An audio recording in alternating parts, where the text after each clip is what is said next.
शुभ प्रभात। अयोध्या के मंदिर का जब विध्वंस हुआ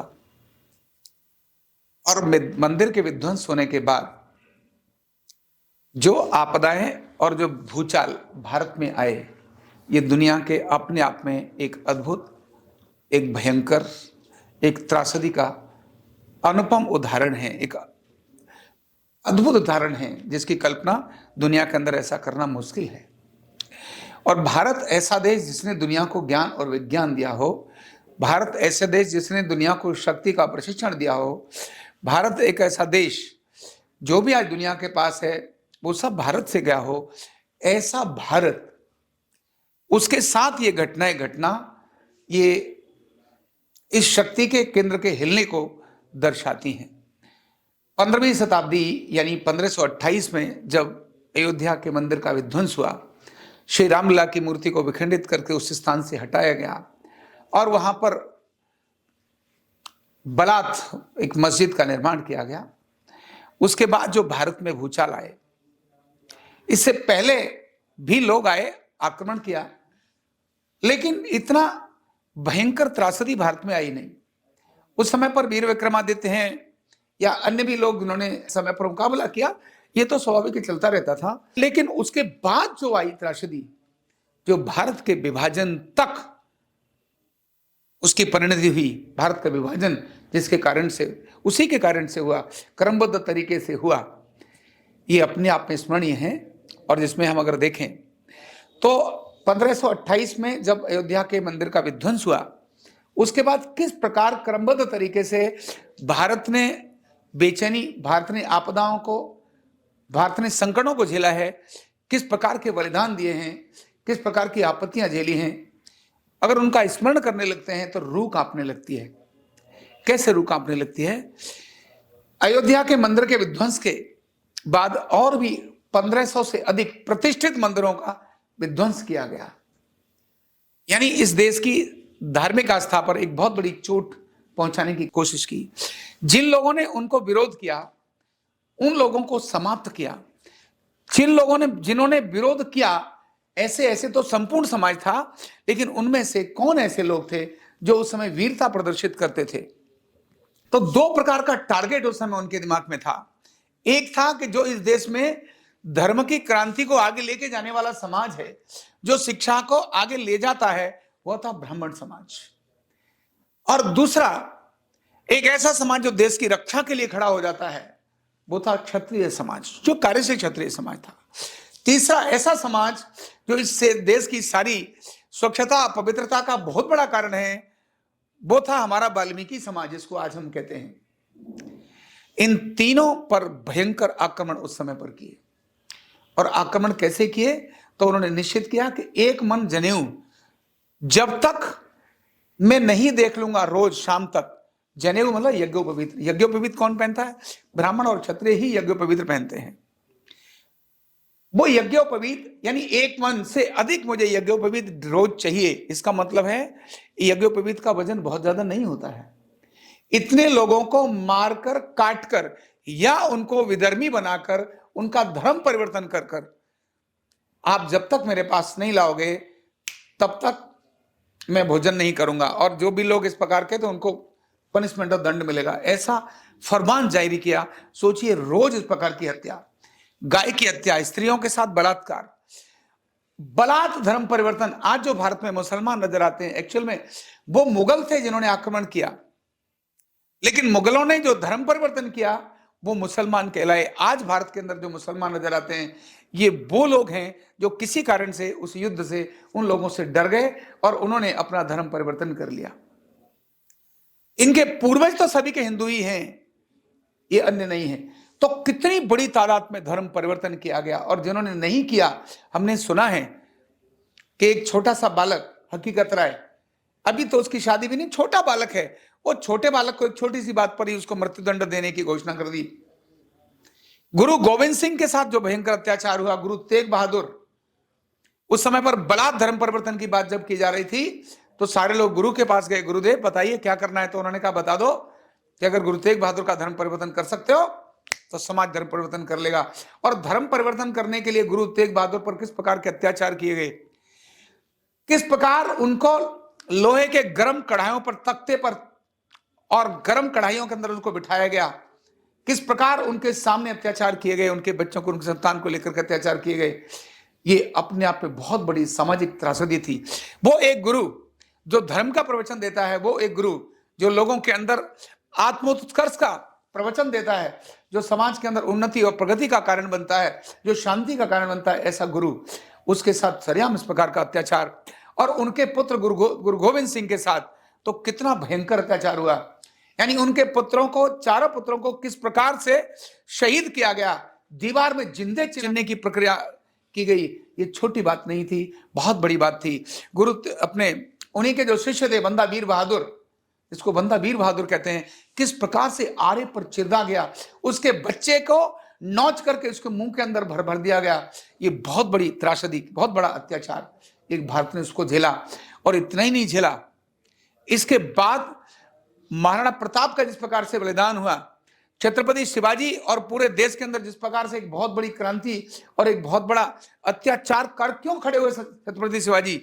इसी संकट के कारण से खड़े हुए, जब घरों में और मंदिरों में घंटियां बंद हो गई।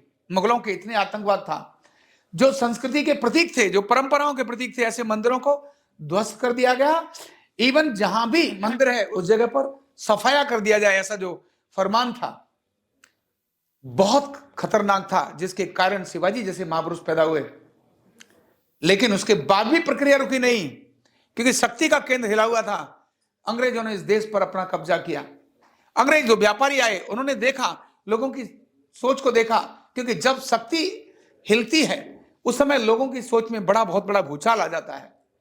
और उन्होंने जब देखा इस देश पर, तो यहां दुकानदारी करते करते, व्यापार करते करते इस देश पर कब्जा कर लिया। और जो रही बची कसर जो थी, जो मुगल नहीं कर पाए, अंग्रेजों ने इस देश के साथ किया और बहुत भयंकर एक अत्याचार की पराकाष्ठा की। और हम जानते हैं कि झांसी की रानी का बलिदान किस प्रकार से हुआ। अपने पुत्र को पीठ पर बांध करके युद्ध के मैदान में जाती है। किस प्रकार भगत सिंह, सरदार भगत जो क्रांतिकारी थे, उन्होंने अपने को बलिदान किया। कैसी बड़ी घटना इस देश ने देखी, जलियांवाला कांड इस देश ने देखा, जहां अनेक सारे लोग बैसाखी का पर्व मना रहे हैं, लेकिन उनको मानी वो कितने निहत्थे, कितने शांत, कितने एक सद्वृत्ति वाले, किस प्रकार का एक अच्छी सोच देश और समाज के लेके लेने वाले लोग, और उनको उस जलियांवाले बाग के अंदर सरेआम उनको भून दिया गया। और वो कुआं जो मैंने अपनी आंखों से देखा है, और जिसने देखा है उस देखने के बाद दिल दहल जाता है कि कैसे अपनी जान बचाने के लिए लोग उस कुएं के अंदर कूद गए। ऐसी भयंकर त्रासदी अंग्रेजों के समय पर हुई। और इसकी परिणति कितनी भयंकर हुई, कितनी भयंकर परिणति हुई कि भारत मां के एक नहीं, दो नहीं, अनेक टुकड़े हुए। लंका भारत का ही अंग था, अफगानिस्तान भारत का अंग था, नेपाल भारत का अंग था, इधर म्यांमार, बर्मा भारत का अंग था। और 1947 में तो और भी भयंकर स्थिति हो गई कि भारत के जो दो हिस्से हुए, वो इतनी मार काट के बाद दो हिस्से हुए। किस प्रकार भारत के अंदर ही एक दूसरे, जो हिंदू ही थे, जो भारत में एक ही प्रकार की संस्कृति को मानते थे, उन्होंने अपना धर्म बेशक इस्लाम धारण कर लिया था, लेकिन फिर भी इस देश के लिए एक थे, इसी देश के लिए जीते थे। वो नहीं थे मुगल, वो केवल इस्लाम को धर्मावलंबी थे। लेकिन अंग्रेजों ने चाल करके उन्हीं को, हिंदू और मुसलमानों को मिला करके युद्ध कराना शुरू किया। बांटो यानी विभाजन की नीति जो अपनाई, उसकी भयंकर त्रासदी हुई। पाकिस्तान का निर्माण, पूर्वी पाकिस्तान और पश्चिमी पाकिस्तान का निर्माण। और जब से पाकिस्तान बना, तब से भारत, यानी वो भारत का अंग जो पाकिस्तान के रूप में आज जाना जाता है, और वह भारत का अंग जो बांग्लादेश के रूप में जाना जाता है, ये दोनों भी तो जलते ही हैं।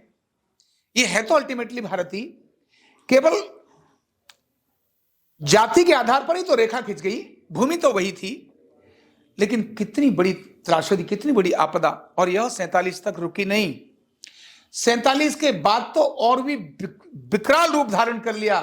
जो बचा हुआ देश था, वो बचा हुआ देश आत्मग्लानि के अंदर डूबना शुरू हो गया। वो बचा हुआ देश अपनी संस्कृति के प्रति, अपने महापुरुषों के प्रति, अपनी परंपराओं के प्रति ग्लानि का बहुत बड़ा वातावरण खड़ा हो गया। और वही देश जिसने दुनिया को एक मार्ग दिखाया था, वही देश अपने आप में ही खंडित होकर अपनी लूट करने लगा। यानी ऑटो इम्यून डिसऑर्डर्स भारत के अंदर हो गए। अपना ही देश, अपने देश के लोगों को खाने का शुरू हो गया। और कैसी सोच पैदा हो गई इस देश के अंदर, यानी मुझे सिर्फ पैसा चाहिए, उसके लिए अगर मुझे जहर देना पड़े अपने घर परिवार के पड़ोसियों को तो मैं जहर दे दूंगा। ऐसा विषाक्त भोजन हमारे देश में उत्पन्न होना शुरू हो गया।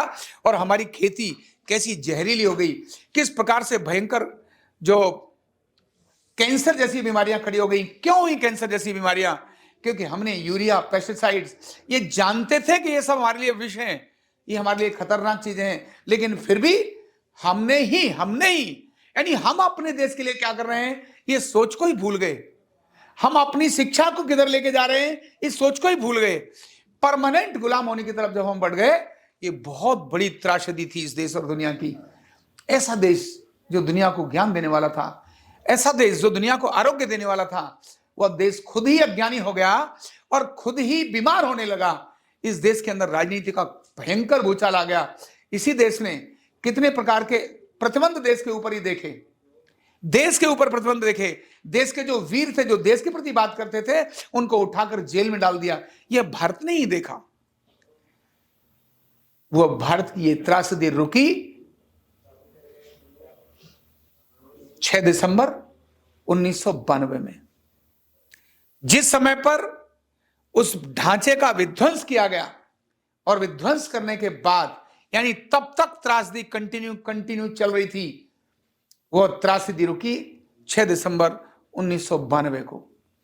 और 6 दिसंबर 1992 को जिस समय पर उसको विध्वंस कर दिया गया, और वहां मंदिर भी नहीं था, ढांचा भी नहीं थी, जैसा भी कुछ उठाकर जो वहां रख दिया गया, रामलीला की एक सामान्य सी मूर्ति का स्वरूप वहां रख दिया गया। तब से भारत के दिन बदले। लेकिन वो भारत के दिन तब तक नहीं बदल सकते थे जब तक शक्ति केंद्र की पुनर्प्रतिष्ठा न हो जाए। भारत की शक्ति केंद्र की पुनर्प्रतिष्ठा यह 22 जनवरी 2024 को होनी है। और 22 जनवरी 2024 के बाद के स्वरूप क्या होगा, इसको मैंने कुछ चीजें बताई हैं, और कुछ चीजें आगे बताऊंगा कि किस प्रकार की धर्म दंड हमारे यहां होगा, धर्म नीति कैसी होगी, कैसी हमारी देश की राजनीति होगी, किस प्रकार की हमारी विदेश नीति होगी, किस प्रकार की हमारी शिक्षा का क्रम होगा, किस प्रकार का हमारा स्वास्थ्य का क्रम होगा। ये अनेक सारे विषय हैं जो होने वाले हैं, और इनको होने के लिए 40 साल इंतजार करने की जरूरत नहीं है। क्योंकि जब घटना घटती है ना, ऐसे घटती है, दुनिया बदलती है ना, ऐसे बदलती है, बहुत अधिक समय नहीं लगता है। ये बदलने का दिन 22 जनवरी 2024 होगा। उसके बाद के परिवर्तन देश और दुनिया, केवल जो मैंने बोला है ना 10 वर्ष, हो सकता है ये 10 वर्ष भी ना लगे। 10 वर्ष से पहले ही देश और दुनिया के अंदर अद्भुत परिवर्तन आए, इसको भी कोई कहा नहीं जा सकता इससे होगा। लेकिन हाँ, 10 वर्ष से पहले ही दुनिया के अंदर, यानी मैं अगर डेट बोलूं तो 23 अगस्त 2032 तक इस दुनिया के अंदर बहुत अद्भुत परिवर्तन हो ही जाएगा।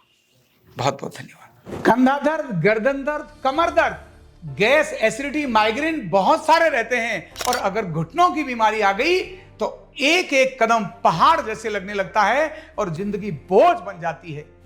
बीमारी की कोई उम्र नहीं है।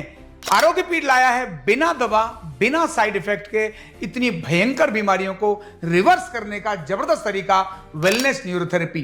तो देर किस बात की, अभी फोन उठाओ, कॉल करो और अपने रोगों से, अपनी बीमारियों से परमानेंट छुटकारा पाओ।